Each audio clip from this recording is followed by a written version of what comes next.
So ayan mga bossing, meron tayo ditong Trio 10 saka Trio 12 na Trevox speakers.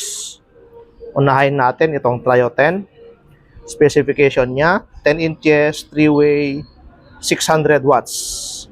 Meron na rin siyang USB, Bluetooth, saka FM.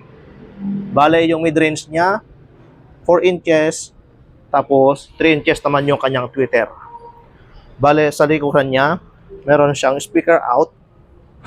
Ayan, papunta dito sa passive niya sa bandang itaas.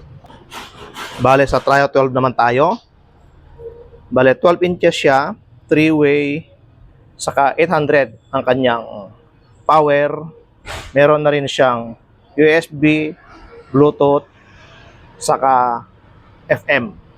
Katulad nung Trio 10, sa likuran niya, meron siyang speaker out papunta dito sa pinaka-passive speaker niya mga bossing.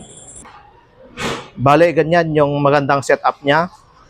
Yung pinaka-main speaker niya sa baba, dahil mas maabot mo yung kanyang mga tone control, mas madali mo siyang adjust. Tapos yung pinaka-passive niya, yan na yung ilagay mo sa tripod. At least, mas malayo yung range niya. So, itong pinaka-main speaker niya mga bossing, pwede mo rin lang namang lagyan ng tripod. Yan kung gusto mo. Pero para sa akin, ganyan, nasa baba yung main speaker niya para madali mong abutin yung kanyang volume control. So, ayan. Okay mga bossing.